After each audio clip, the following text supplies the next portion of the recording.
शुरू में हम लोग समीकरण को जो है विलोपन विधि से हल करना सीखेंगे। तो यहाँ पे हमारा समीकरण दिया गया है। ये आपके क्लास 10th के बोर्ड एग्जाम में जो है 3 से 4 नंबर का क्वेश्चन पूछा जाता है। तो चलिए अच्छे तरीके से समझते हैं और विलोपन विधि से समीकरण को हल करते हैं। ठीक है, यहाँ पे मेरा समीकरण है x plus y equal to 6। तो x plus 2y equal to 6 ये हमारा समीकरण पहला यहाँ पे दिया गया है। और x minus y equal to 3 ये हमारा दूसरा समीकरण दिया गया है। ठीक है, x minus y equal to 3 ये हमारा दूसरा समीकरण दिया गया है। विलोपन विधि से बोला जा रहा है समीकरण को हल करने के लिए। तो विलोपन विधि कहने का मतलब क्या है, इसी से हमारा समझ में आ रहा है विलोपन यानी विलुप्त करना है किसी चीज को, यानी यही कहने का मतलब है इसका विलुप्त करना है। तो यहाँ पे यही करना है हमें समीकरण में, किसी एक टर्म को, ये जो हमारा ये चर पद होता है एक्स और वाई वाला, जो जितने भी अल्फाबेटिकल होते हैं उसे हम चर पद कहते हैं। और ये जो नंबर वाला होता है उसको हम अचर पद कहते हैं। चर पद का जो है मान हमेशा बदलते रहता है और अचर पद हमेशा कांस्टेंट होता है, वो नियत होता है, वो बदलता नहीं है। ठीक है, तो यहाँ पे किसी एक पद को हमें विलुप्त करना है। एक्स वाले को विलुप्त कीजिए या फिर वाई वाले को विलुप्त कीजिए। और विलुप्त कब हुआ, जब वो समीकरण एक में भी सेम होगा, समीकरण दो में भी कोई एक्स वाला टर्म या फिर वाई वाला टर्म सेम होना चाहिए। ठीक है, तो यहाँ पे देखिए इसमें भी x है और इसमें भी यहाँ पे x है, यानी दोनों सेम सेम है। यही यही आपको अगर x वाले टर्म को विलुप्त करना है तो दोनों सेम होना चाहिए, x और x दोनों समीकरण एक में भी सेम होना चाहिए, समीकरण दो में भी। अगर y वाले को अगर आपको टर्म को कैंसिल आउट करना है, विलुप्त करना है, तो दोनों सेम होना चाहिए। जैसे कि यहाँ पे 2y है तो यहाँ भी 2y होना चाहिए। ठीक है, तभी जाकर के विलुप्त, अगर नहीं है तो उसे हमें बनाना होगा। चलिए हमें x वाले टर्म को यहाँ पे विलुप्त करते हैं। तो लिखेंगे समीकरण एक और दो से, समीकरण एक और दो को लेके चल रहे हैं तो समीकरण एक दो को लिखते हैं यहाँ पे x plus 2y equal to 6 और हमारा x minus y equal to 3 है।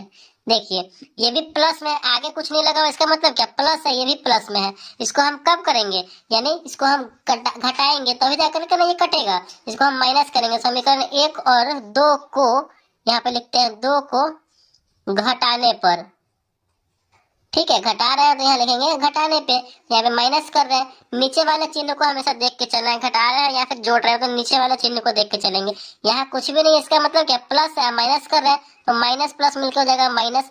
माइनस कर रहे हैं हम, यहाँ क्या है, नीचे वाले चिन्ह को देख के चलेंगे, माइनस है और हम माइनस कर रहे हैं तो माइनस माइनस मिलकर क्या हो जाएगा हमारा, तो प्लस हो जाएगा। यानी अब ये y जो है माइनस में नहीं रहा, अब ये प्लस में बदल गया है। ठीक है, यहाँ भी क्या है, ये माइनस है और माइनस, यहाँ क्या है, प्लस है, कुछ भी नहीं तो प्लस और माइनस कर रहे हैं, प्लस माइनस माइनस ही हो जाएगा यहाँ पे। चलिए इसको अब सॉल्व कीजिए, एक प्लस में हो गया एक माइनस में हो गया, तो ये ऑटोमेटिक कैंसिल आउट हो जाएगा। यहाँ पे देखिए 2y और नीचे y है, यानी ये आपस में क्या हो जाएगा, तो ये प्लस ये भी प्लस जुड़ जाएगा, 2y और एक y मिलकर हो जाएगा हमारा 3y इक्वल टू, यहाँ पे 6 प्लस में है 3 माइनस में, 6 में से 3 जाएगा तो बचेगा हमारा 3। चलिए यहाँ से y का वैल्यू निकल जाएगा, बिल्कुल निकल जाएगा। y को अकेला रखेंगे, यहाँ पे 3 है, इसके y के गुना में 3 लगा हुआ है, बराबर को उधर भेजेंगे तो ये गुना में है, बराबर को उधर जाएगा तो भाग में चला आएगा 3। ठीक है, 3/3 कितनी बार में कटेगा, एक बार में कटेगा। ठीक है, यानी फाइनली जो है हमारा y का मान कितना निकल के आ गया, तो 1 आ गया। यही इसका यहाँ पे y का आंसर हो जाएगा। y का वैल्यू 1 हो गया, अब हमें x का भी नहीं निकालना है। तो चलिए समीकरण एक में या फिर समीकरण दो में, आप किसी में भी रख लीजिएगा तो हमारा x का वैल्यू निकल जाएगा। y के मान हम समीकरण एक में भी रख सकते हैं, समीकरण दो में भी रख सकते हैं, आप किसी में भी रख दीजिए। चलिए हम समीकरण एक में ही रखते हैं। ठीक है, यहाँ पे हम लिखेंगे समीकरण एक में y का मान रखने पर, ठीक है, समीकरण एक में y का मान रखने पर, समीकरण एक हमारा क्या है, यही ना, x plus 2y equal to 6 है। ठीक है, x plus 2y equal to 6 है, तो रखिए x प्लस 2, y के जगह पे हमें एक रखना है तो y को हटा कर एक रखेंगे इक्वल टू 6।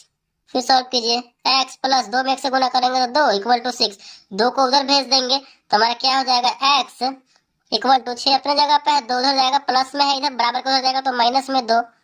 ठीक है, तो यहाँ पे 6 में से 2 जाएगा तो कितना बचेगा, x इक्वल टू 6 में से 2 जाएगा तो बचेगा 4, यानी x का वैल्यू भी हमारा यहाँ पे निकल के आ गया 4। तो यहाँ पे फाइनली जो है हमारा x इक्वल टू आ गया 4, y इक्वल टू आ गया 1। यही ना हमें निकालना था विलोपन विधि से सॉल्व करके समीकरण को, x और y का वैल्यू निकालना था। तो यहाँ पे हमारा निकल के आ गया x इक्वल टू 4 और y इक्वल टू 1।